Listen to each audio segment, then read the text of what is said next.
James Hamilton for MMA UK, joined by high-level head coach James Doolan. Thanks for giving us some time, mate. So, just to talk, you've got a lot of stuff going on at the gym at the moment. I guess we'll talk first of all Bellator this coming weekend in Dublin.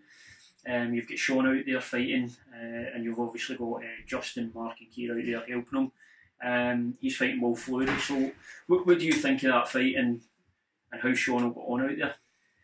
I think it's a good fight. I think it's one of the better fights on the card. I know Will he was in EFC, so we've obviously a lot of experience with that promotion and stuff. Obviously I'm quite a fan of the SBG guys anyway, so I'll watch all them. But I think it'll be a good fight. It's a real interesting clash. You get a big 6'3" guy, good striking, versus a 5'10" short, stumpy guy who's got good clinching and good grappling. So do you kind of see it that way as just it's sort of that sort of classic grappler versus striker matchup, or do you think there's a bit more to it than that? I think at that level now you don't really get those type of fights too much anymore. Both guys are confident in every range. Anybody who trained with John Cardinal's been a good grappler as well. And Sean spent a fair bit of time working on his striking since he came here.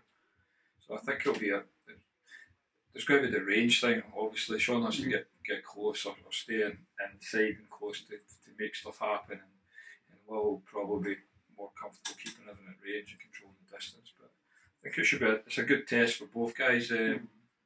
Sean's got a decent record. He's 8-1 as a pro. The only loss being Leon Edwards, and his last fight actually was against a French guy who was like 6'3", who I think his record was maybe about 9-1 or 9-2 as well. So we came through that with a second round submission after eating some flying knees to the face and stuff.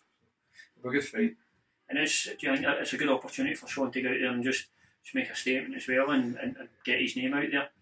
Yeah, I think so. His last fight was up here on a smaller show in front of about 400 people against a really good guy. The French guy was ranked, I think, second or third in France at middleweight. You can see the standard of MMA in France is really high, so it ended up being this really high level pro MMA fight in Grangemouth, like in a show where I don't even know if they've got videos of that fight and stuff. Do you know what I mean? So this is a chance for there's eyes going to be on him and stuff. And it's obviously a bigger stage than what he's performed on before. Do you think as well, obviously, I've had Stevie and we're talking to him about some opportunities he had with Bellator and that. With Bellator coming here, do you think that gives guys an opportunity to, those high level fights that you might see on a regional show or a smaller show, it gives guys the opportunity for that to be on the larger platform and just get their names out there? I think it definitely gives them a chance to get in bigger arenas and stuff. I think the Newcastle show was like a super Bama show type of thing. It was all guys you'd seen before and stuff, but it was maybe guys that you'd have seen over the course of 6 months with Bama on different shows, but they were all in the one show. So it gets them in a bigger arena with a bigger crowd.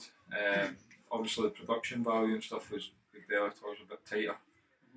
So it's anything that gives these guys a chance to fight. It's going to be beneficial for them because most of them want to fight all the time. Just lastly on the Bellator thing, it's something I brought up in an interview with Stevie as well. We've seen Bellator, obviously the Newcastle show, giving Ryan Scope as a really talented fighter, but giving him a massive opportunity against Patricky Pitbull. A fight he ultimately lost, but a lot of people felt he could have won. Yeah. And then if we see them next, they're showing Birmingham. They're giving Tim Wilde an opportunity against former champ who's just lost the belt, Brent Primus. So do you think that's a good thing they are willing to give the UK-based fighters who maybe aren't known as well across the pond massive opportunities against some of their top guys? Yeah, I think so. I think when you get guys like Scope and Tim Wilde and stuff, that the standard of competition for the guys just about anywhere is not going to be much better than what they're used to. Both of the guys are excellent. Ryan Scope especially is a real talent. It's good to see them gain them those opportunities, I think, and bringing these guys over. But I think they'll need to be careful with some of the guys lower down, like some of the guys maybe with good records are not ready for American guys like at that level and stuff. But both Scope and Tim Wilde, they're both kind of paid their dues. Time again against European level guys. Scope, I know when Scope fought NACB when they were in Glasgow, I remember speaking to the matchmaker, and he basically we're going back and forth about what fights were happening. Some guys were asking for easier fights than others, but Ryan Scope had pretty much just said to the matchmaker, "Give me the best Russian guy," and left it at that. So it shows you the mentality of the guy. But I think as long as they pick the right British guys and put them with the guys, they'll always do fine.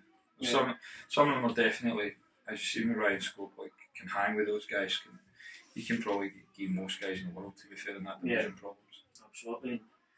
Just to move on, you obviously with regards to Dublin, you've got Mark and Keir out there. So for anybody that doesn't know, Mark Ewan and Keir Harvey have recently moved gyms and joined higher level. How are the guys settling in, and what's your impressions been of the guys since they've been over here training with you and embedding themselves in the team? They're settling in well. I sent them over. Justin's away over to be the main corner.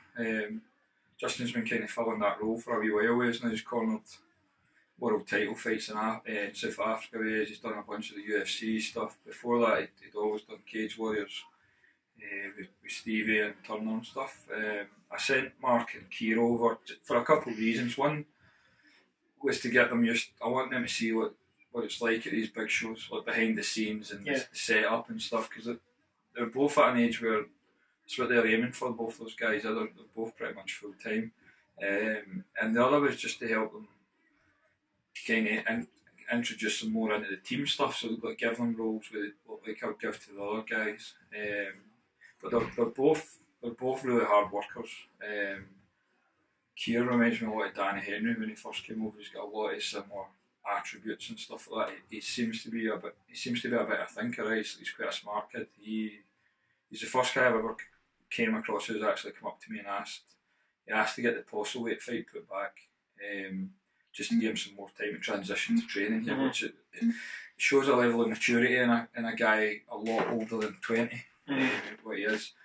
I knew he was tough and stuff like that for watching him. I've obviously got a much better look at him in the gym, and I'm starting to get an idea what direction to take him in now with what he's already got and how his personality and his mind works. Mark, I was aware as well. Obviously, I've seen him quite a bit, and the two of them are completely different, so they can't be treated the same in terms of you can't train them the same. But both of them are really hard workers, and both of them have got stuff we can build on straight away, which is credit to their coaching before and their work ethic before.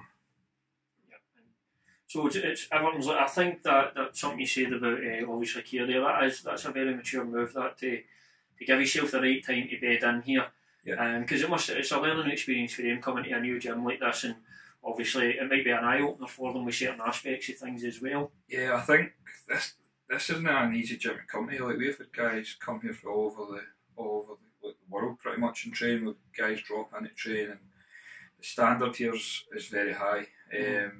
And that doesn't just go with the guys you see fighting. Like you see your guys on top, 5-6 guys fighting on top or whatever. But for every guy we've got fighting, there's 5 or 6 guys in the gym that's got a job who are excellent. They're not. They don't want to compete. They've got other stuff on, but they'll run the guy. Even our UFC guys are getting ran to the fence with these guys. It's just they don't choose to compete. So they're in a different environment. It wouldn't have been easy for the guys to come here. It's an eye opener, like you said. It's a bit of an ego check, a wee bit. They've fitted in because their ego's not there really. They'll get tapped and they'll come back, and they'll lose rounds and they'll come back, and they're asking questions and stuff like that. You can see them hanging about after training with the rest of the guys, discussing stuff, and then they're coming up to me and they're brainstorming ideas and stuff. But it is a mature thing on his part, like to be like that. Because he needs somebody to be like that. Fighters need protected sometimes for themselves, but both of them are going to have great futures, I think. Yeah, and also another one on the card who we've again struggled to get an interview with. I think you know who I'm talking about. Logan Warrigal. He's been out with injury. Yeah. He's coming back. He's going in. It's going to be undefeated against undefeated. What's your thoughts on the type of fighter we're going to see coming back in after the injury, and how much has Logan grown and maybe spent that time out to bring himself on as a fighter? He's a complete different fighter from when he last fought. He had that injury and stuff, but he's finished his apprenticeship, and instead of going into work, he's basically been training full time for the best part of a year and a bit now. And then he's got access to the new gym and stuff, so he's came on massively. He's got a very, very high level pro skill set with an amateur level experience. So for this year, especially with him, it's just about trying to get him more cage time and stuff. But the stuff he's doing in the gym, he's very good at. He's frightening. Some of his skill stuff's excellent. He's a good athlete. He's played football at a decent level and stuff before this, so he's athletically talented. His game, he's at that stage now where his game is starting to shape itself, so he knows what he's looking for, what positions he wants to be in, how he's going to approach certain things. He's starting to develop in his own kind of style, which you get around about the 5-year mark with most guys. Yeah, so it's just going to be a different fighter we see then. Yeah, I think so. I think technically he's improved massively. I think Darren for Ian's gym is going to be a tough challenge, so I think he's a scrapper, that kid. He seems to have that mentality where he probably enjoys a fight. If he wasn't doing it on top of my cage, he'd probably be scrapping in the street somewhere. But these are the type of opponents we need to get for these guys. So they need to try and face as many different styles and pressures and stuff like that as they're coming up through the ranks, to just see how they handle it before we start thinking about turning them pro. And the other thing, we're also talking about some of the young guys coming through the gym. Obviously, we've got Danny Henry coming up as well. Danny Henry's UFC London. Yeah. Again, Danny's been out for, I think it was UFC London, the last one he was on. Yeah. So obviously he's had that year out, but UFC wise, in terms of how things have been going, it's been perfect in the UFC for him. Yeah. So what's your thoughts in the matchup against Ige, and just generally, how do you see things going for Danny in March? I think it's a good fight for him. Like the guy's tough. His grappling's real good. His fence work's good. He's got quite a basic game, that guy. But it's one of those games you look at and you're like, that's basic, but then you watch it and it's really hard to stop. Which is, there's something to be said for that type of game. There's intangibles there. You can watch him fight, but you'll not suss it out until you're in there with him. Yeah. We're aware of that. There's a lot of stuff in Danny's favour. Danny's faced guys with that style quite a bit when he was in South Africa. Most of the guys that were trying to wrestle him and trying to shut the distance because he's tall at the weight. It's kind of similar in a way to the fight Sean's got at Bellator this weekend. Danny's like 6 foot and this guy's 5'7". Danny's again similar to Logan. He's had that time out with getting his elbows operated on and stuff, but his game's improved massively in the gym. Danny was still, again, when he came here, he was still quite young in his career. He was 4-1. He'd been training for a bit. He was a 4-1 professional, but he wasn't really a professional, if you know what I mean. And then he went on the busy couple of years at South Africa, and it was just improving. And then the time out, Danny's, like I said earlier with Kier, Danny's really similar. He's smart. Like Danny's probably got the highest fight IQ in this gym. Like he sees stuff and he understands stuff that a lot of guys will never get. So he's improved. He's looking forward to the fight. He's going to bring that toughness that he always brings. So for anybody to beat him in the UFC, they're going to have to work. So he's good. His weight's good. He's been training. He's been consistently training, even though he was injured. He moved a bit the injuries, and he's improving as an athlete, which is something we looked at a couple of fights back. But he'll be good. It's a good test for him again. Anybody who comes over from America or Extreme Couture, which is a good gym, they're going to be good. There's no bad fights in the UFC, to be fair, at featherweight anyway. And in terms of your stress levels in the corner, is your stress levels higher in the corner with Danny Henry than anybody else, or? He's one of the guys, like, because it's got potential to be one of those fucking wars. It's just like the Tamer fight, and then even the Boyd Allen fight and stuff like that. He enjoys that. I guess a stress watch. I don't really like watching those type of fights. I prefer what he done with Hakeem. I like an execution. Like go out and take nothing back, no punishment. That's the essence of fighting. Like you take the guy out without getting any punishment back. But I know I'm fully aware how Danny fights, and sometimes he's going to have those fights. If he can drag the other guy into that type of fight, I know Danny's pretty comfortable in there. Yeah. You see him when he comes back to the corner in between rounds, and he's not breathing heavy, and he's figuring stuff out. In that chaos, he's figuring stuff out. So it's stressful, the Rocky, and stressful because you care about these guys, but I'm confident as well. You know, he's working hard, and he's a very tough guy. And just one last question before we let you go. Obviously, recently the IMAF situation, IMAF have come out with regards to under-18s. Yep. There's been a bit of back and forth online with different people. Basically, they're wanting under-18s to compete with no head strikes, which is effectively C class, I believe. Just quickly, as a coach, give me your thoughts on that, and if it benefits or potentially hurts fighters going forward. What do you think? I don't like it.